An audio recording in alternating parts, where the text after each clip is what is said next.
क्या आप स्वीडन आना चाहते हैं? क्या आप कंफ्यूज्ड हैं कि स्वीडन आने के क्या ऑप्शंस हो सकते हैं? या फिर आप गूगल पर बहुत सारी इन्फॉर्मेशन सर्च कर रहे हैं आजकल स्वीडन के बारे में, बट आपको समझ नहीं आ रहा कौन सी ट्रस्टवर्दी है और कौन सी नहीं। तो हाय गाइस, मैं हूं कनिका सिंघल। मैं एक एचआर हूं स्वीडन में फ्रॉम लास्ट 4 इयर्स और मैंने इंडिया में कई साल काम किया है।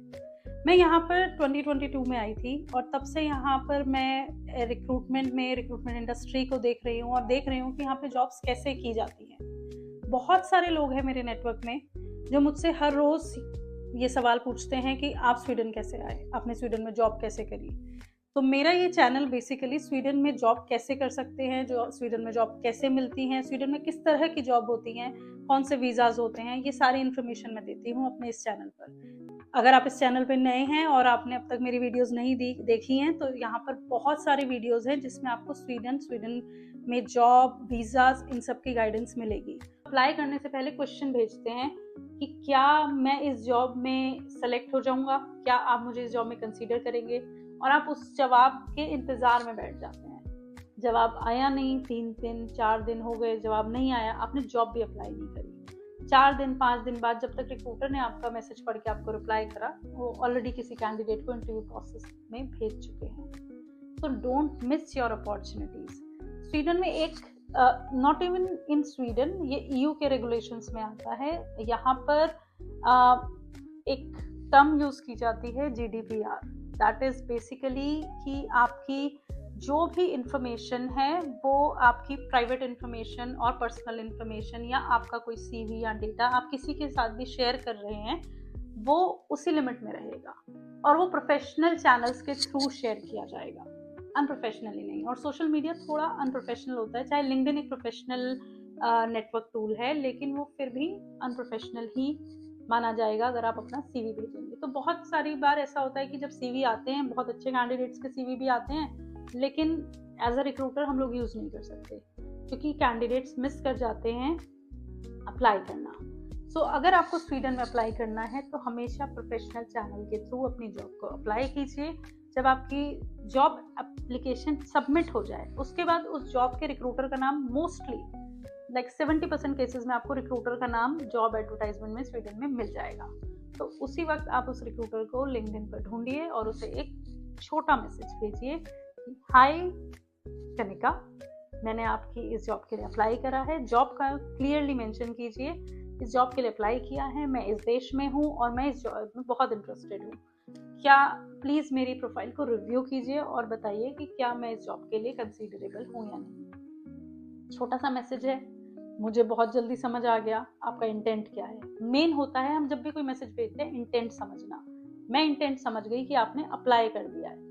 अब मैं ये नहीं कहूँगी कि मैं आपको कंसीडर ही करने वाली हूँ या आपको जॉब मिल ही जाएगी, लेकिन उस केस में ये रहेगा कि एज अ रिक्रूटर जब मेरे पास एक पर्सनल मैसेज होगा और मैंने वो मैसेज रीड भी करा है, तो मैं जब आपकी प्रोफाइल रिव्यू करूँगी तो मैं उसे थोड़ा एक्स्ट्रा अटेंशन दे सकती हूँ या मैं एटलीस्ट भी ट्राई टू बी 100% श्योर कि मैं आपको क्यों कंसीडर नहीं कर रही। तो स्वीडन में या किसी भी कंट्री में, इवन नॉर्डिक कंट्रीज में और कहीं भी ग्लोबली अगर आपको किसी रिक्रूटर को रीच आउट करना है तो उसका सबसे अच्छा तरीका ये है कि आप एक शॉर्ट मैसेज भेजिए after application, so recruiter will start noticing you.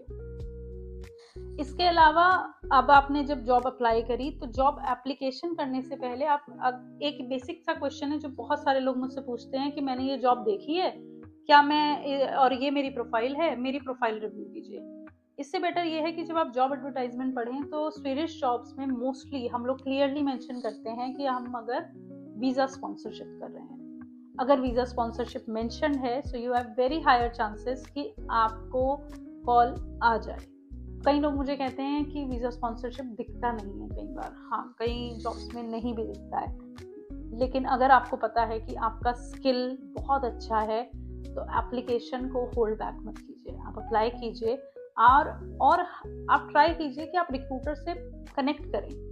अगर आपका टारगेट कंट्री है, अगर आपने टारगेट बना लिया है कि मुझे स्वीडन में या किसी नॉर्डिक कंट्री में जाना है, तो उस कंट्री के पर्टिकुलर कुछ रिक्रूटर्स को अपने नेटवर्क में लेकर आइए, लिंक्डइन पर एक्टिव होइए, उन लोगों से कनेक्ट कीजिए और ट्राई कीजिए कि वो लोग आपको नोटिस करें।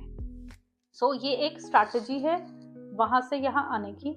आप स्टूडेंट वीज़ा पर आ सकते हैं, आप मास्टर्स के लिए आ सकते हैं, आप रिसर्चर के तौर पर आ सकते हैं, आप वर्क वीज़ा के थ्रू आ सकते हैं। So there are lot of ways that you can come to Sweden. सो अगर आपको स्वीडन आना है तो स्वीडन आने के ये तरीके हैं जो कि बिल्कुल सही हैं। मैं अपनी पर्सनल नॉलेज से आपको ये तरीके बता रही हूँ क्योंकि मुझे पता है कि इन्हीं तरीकों से आप इंडिया से या एशियन कंट्रीज से स्वीडन आराम से आ सकते हैं। इसके अलावा स्वीडन में बहुत सारे लाइफ बेनिफिट्स हैं। मैंने सिर्फ 2 को मेंशन करा कि आप नेचर एक्सप्लोर कर सकते हैं, आप वर्क लाइफ बैलेंस कर सकते हैं, लेकिन यहाँ का हेल्थ केयर, यहाँ पे मेडिकल आपको फ्री मिलेगा। मेडिकल में थोड़ा बहुत चार्ज होता है जो कि क्वाइट मिनिमल ही होता है, तो अगर आप उसको भी कंसीडर करेंगे तो वो बहुत कम है। आपको हेल्थ केयर की तरफ से आप टेंशन फ्री रहेंगे। आपको आपके किड्स की एजुकेशन यहाँ पर ऑलमोस्ट फ्री ही है, तो उसके लिए कोई चार्जेस नहीं है। आफ्टर स्कूल के लिए आपको पेमेंट करना होता है जो कि बहुत कम होता है, लेकिन लाइफ में बहुत ज़्यादा आपको भाग दौड़ नहीं करनी है। अगर अब आप अपनी लाइफ के आप उस फेज़ में हैं कि मैंने बहुत साल आईटी में अब काम कर लिया है, हेल्थ केयर में काम कर लिया है, मैं इंडस्ट्री में बहुत आगे हूँ और अब मैं कुछ नया ट्राई करना चाहता हूँ, मैं आना चाहता हूँ स्वीडन, सो प्लीज़ कनेक्ट कीजिए मुझसे और मेरे चैनल से। मेरे को बहुत सारे डीएम आते हैं लिटरली, और पीपल मुझसे कंसल्ट करना चाहते हैं, बात करना चाहते हैं। इसके लिए मैंने अपनी टीम के साथ मिलकर एक प्लेटफॉर्म भी रेडी किया है जो बहुत जल्दी मैं लॉन्च करूँगी, जिसके थ्रू आप मुझसे डायरेक्टली कनेक्ट कर सकते हैं। मैं कोशिश करूँगी कि आपके आंसर्स का आपके सवालों का सही जवाब दे सकूँ, लेकिन उसके अलावा भी मैं आपको आज ये वीडियो एंड करने से पहले एक मैसेज देना चाहूँगी जो सभी उन लोगों के लिए है जो मेरे नेटवर्क में है या शायद मेरे नेटवर्क में जुड़ेंगे या जिन्हें आप ये वीडियो शेयर करेंगे। अगर आप किसी को जानते हैं जिसका गोल है इंडिया के बाहर जाके काम करना, कहीं पर भी कुछ समय के लिए, हमेशा के लिए, Sweden could be an option. Sweden एक बहुत अच्छा ऑप्शन है। मैं बिल्कुल ये नहीं कहूँगी बाहर आने से कोई फ़ायदा नहीं है। मैंने कई लोगों से सुना है जो ये कहते हैं बाहर जाने से कोई फ़ायदा नहीं है, अपना देश बहुत अच्छा है, अपने देश में सब कुछ है, हम बाहर जाके क्या करेंगे। अपना देश बहुत अच्छा है, इंडिया में बहुत कुछ है, India is growing very fast और इंडिया में भी हमें सब कुछ मिलता है। लेकिन अगर आप थोड़ा सा एक्स्ट्रा एफर्ट लगाकर कुछ एक्सपोजर लेना चाहते हैं, कुछ एडवेंचर्स करना चाहते हैं और देखना चाहते हैं कि वर्ल्ड का ये वाला पार्ट जो कि इमेजेस में बर्फ से ढका हुआ है, रियलिटी में है कैसा, तो प्लीज़ प्लान कीजिएगा स्वीडन, नॉर्डिक की किसी भी कंट्री में आने के बारे में। और यहाँ आने के सही तरीकों को जानने के लिए please connect with me on follow my channel. And बहुत जल्दी मैं अपनी नेक्स्ट वीडियो शेयर करूँगी जिसमें मैं ट्राई करूँगी आपको डिटेल इन्फॉर्मेशन दूँ वीज़ास को लेकर और स्टूडेंट्स को लेकर, क्योंकि बहुत सारे स्टूडेंट्स भी मेरे नेटवर्क में हैं जो स्टडी के थ्रू यहाँ पर आते हैं और आना चाहते हैं, लेकिन उन्हें अपनी यूनिवर्सिटी फाइनल करने का समझ नहीं आता या यूनिवर्सिटी एप्लीकेशंस में कंफ्यूज हो जाते हैं। तो मैं कोशिश करूँगी कि मैं अपनी अगली वीडियो यूनिवर्सिटी एप्लीकेशन के ऊपर बनाऊँ और आपको सही टाइमलाइंस, गाइडलाइंस बताऊँ, जिससे कि अगर आप, चाहे आप प्रोफेशनल हैं, चाहे आप कॉलेज ग्रेजुएट हैं और आप स्वीडन के बारे में प्लान करना चाहते हैं, तो आपको काफ़ी हद तक हेल्प हो। Thank you for watching this video and please follow my channel and comment below your questions जिसमें आपको लगता है कि मैं स्वीडन तो जाना चाहता हूँ लेकिन मुझे ये एक चीज़ जाननी है स्वीडन के बारे में before I finalize my destination.